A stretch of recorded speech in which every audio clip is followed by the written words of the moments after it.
partner, Zach Pyers, and we're going to be talking today about a recent decision related to the gig economy space and cover some of the fallout and what the impact of this decision is. So, Zach, can you please tell us a little bit about the decision we're here to talk about today? Absolutely.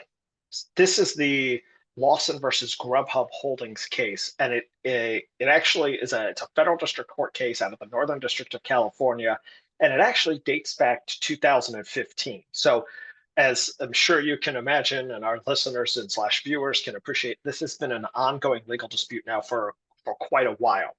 And so, at the crux and kind of the issue here is whether or not a Grubhub driver, so somebody who was delivering, meals from restaurants on behalf of Grubhub, isn't an independent contractor or an employee. And I know we've talked about this at length on this podcast in the series.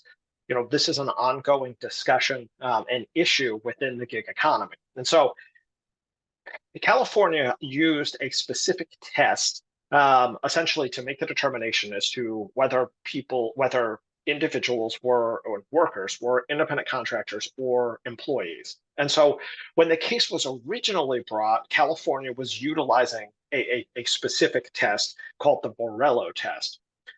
And at the time, the court used that test to determine that the individual was in fact an independent contractor and thus could not proceed with what their underlying claim was, is that they weren't receiving proper compensation.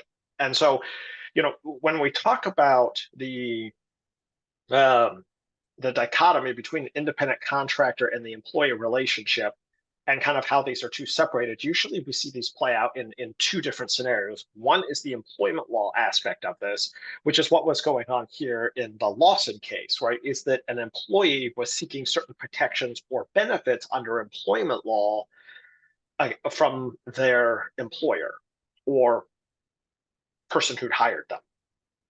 And so, but the other aspect in time that we see this play out is in a tort law context, where somebody is arguing that there is an employee-employer relationship, and therefore what we call respondeat superior, meaning that the employer has to answer for the tortious actions of the employee. So that's not what was going on in Lawson. But what we see is that California changed their law as to exactly which test is supposed to be used to determine whether somebody is an employee or an independent contractor. And they moved away from the Borrello test and moved to what is referred to as the ABC test. Now, that is a very long list of factors that people use to kind of analyze and make a determination, or in courts use to analyze and make a determination whether somebody's an independent contractor or an employee.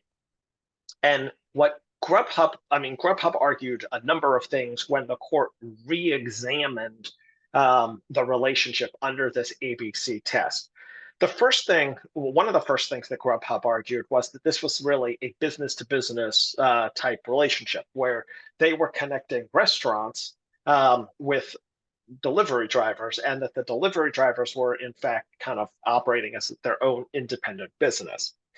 And the court analyzed the two factors argued by Grubhub, and they said that one of the things they looked at was that the individual delivery drivers were not advertising their services outside of the Grubhub app.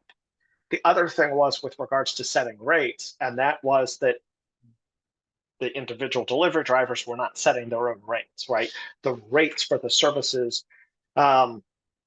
were set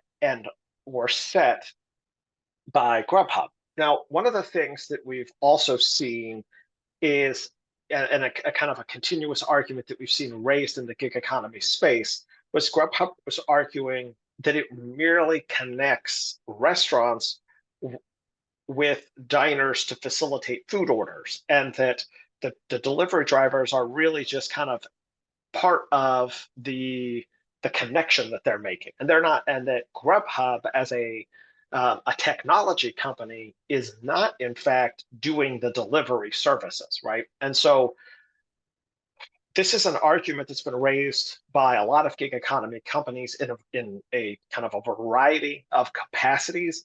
that they have tried to distinguish themselves from actually the services that are either directly related to or tangential to their services to their business, and instead kind of have made the argument that they operate more as like a phone book, right? They're just connecting um, market participants, and they're not there themselves, are not actually directly offering the service. And what the court ruled and kind of held was that Grubhub really could not show that the drivers were unnecessary to their business activities. Meaning that the drivers that were being utilized by Grubhub were directly related to the service that Grubhub was offering, i.e., the delivery of meal services. And so the district court concluded that they were, in fact, in this case, were in fact an employee and could then present a claim for an employment law claim for under the unfair compensation. So they were seeking overtime compensation and minimum wage type compensation. And so the court said those type of claims can be presented against Grubhub because they are in fact an employee. And thank you for that explanation of what this decision was. Why is this decision important? Why should we care about it? Right. So, one of the things we've spent a long kind of time talking about on this podcast is the dynamic of the gig economy companies and the dichotomy of the employee and independent contractor relationships that have been tried to be maintained in this space. And so one of the things that we see is that, most of the gig economy companies classify their workers as independent contractors. Most of the service agreements that are signed by gig economy workers indicate that per the terms of service that they recognize they're independent contractors. They hold themselves out as independent contractors, and they essentially concede to being independent contractors. Well, this is the first time, or I shouldn't say the first time, but this is one of the most recent and prominent decisions that's come out under this test that says no, that those type of agreements that have been utilized don't necessarily are not the end all be all, and the court's going to take a deeper look at the specific relationship to make this type of determination. And so, that's kind of why it's important. And as I indicated, these arguments have been raised in the employment law context, like we see here. But I also think that there is a possibility, and it's important because we may start to see similar arguments be raised in a tort law context. And so it's kind of one of those things, that we may start to see this argument be raised, and we may start to see this decision be looked at for that reason. Now, again, this is under California law. And so it is kind of, I don't want to say that this decision necessarily applies to all 50 states, because it doesn't. This is really under California law that it looked at this. So where do we go from here? What do we expect to see next in this landscape, kind of following this decision? Yeah. So a couple of things that, I think that we see and we're going to look at is one, is as it relates to the fact that this is a trial court decision, right? It's a federal court trial court decision, but likely there's going to be some sort of appeal. And so it's likely that we see an appeal from the Northern District of California to the Ninth Circuit Court of Appeals. I would suggest that is probably inevitable. So while this opinion is important, and certainly newsworthy, it's probably not the end of this story, right? And so I anticipate that there's probably going to be an appeal to the Ninth Circuit Court of Appeals. Frankly, there could also be another appeal after that, depending upon where it lands to the U.S. Supreme Court. That's certainly a possibility. The other thing that I think that you might see is we might start to see these arguments be raised.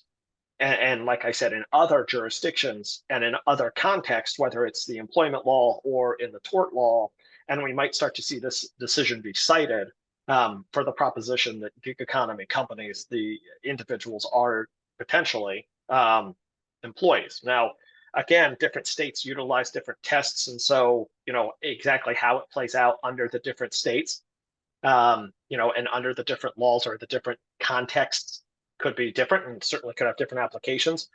But the fact that one court has held this, we may start to see this argument be raised with more frequency.